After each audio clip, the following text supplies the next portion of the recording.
സ്നേഹങ്ങൾ വാരി വിതറുന്ന നമ്മുടെയൊക്കെ പ്രിയപ്പെട്ട ഷെഫ് ശ്രീ സുരേഷ് പിള്ളയുടെ ഇപ്പോൾ ട്രെൻഡിങ് ആയിക്കൊണ്ടിരിക്കുന്ന ബനാന കട്ട്ലേറ്റിൻ്റെ റെസിപ്പിയാണ് ഇന്നത്തേത്. അപ്പോൾ ആ റെസിപ്പി നോക്കാം. അതിനായി രണ്ട് നല്ല പഴുത്ത ഏത്തപ്പഴം രണ്ടായി മുറിച്ച് ആവിയിലൊന്ന് വേവിച്ചെടുക്കാം.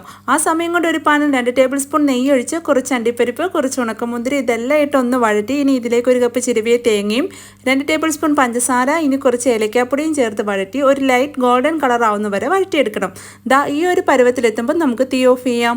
ആ സമയം കൊണ്ട് നമ്മുടെ പഴമൊക്കെ നന്നായി വെന്ത് വന്നിട്ടുണ്ട്. വേവിച്ചെടുത്ത പഴം ഒരു ഫോർക്ക് വെച്ച് തണുത്തതിന് ശേഷം കൈ വെച്ച് നന്നായി ഉടച്ചെടുക്കാം. ഉടച്ചെടുത്ത പഴത്തിലേക്ക് നമ്മൾ നെയ്യിൽ വറുത്ത് കോരി വെച്ചിരുന്ന തേങ്ങാ മിക്സും കൂടി ചേർത്ത് നന്നായി മിക്സ് ചെയ്ത് കുഴച്ച് ഇനി കയ്യിൽ ഒരു അല്പം നെയ്യോ എണ്ണയോ പുരട്ടി നമ്മൾ ഈ കുഴച്ച് വെച്ചിരിക്കുന്ന ഏത്തക്ക മിക്സിൽ നിന്നും ചെറിയ ഓരോ ഉരുളകളാക്കി ഉരുട്ടിയെടുത്ത് കട്ട്ലേറ്റിൻ്റെ ഷേപ്പിനൊന്ന് മോൾഡ് ചെയ്യാം. അങ്ങനെ ഞാനിവിടെ എല്ലാ ഉരുളകളും കട്ട്ലേറ്റിൻ്റെ ഷേപ്പിനൊന്ന് മോൾഡ് ചെയ്തെടുത്തിട്ടുണ്ട്.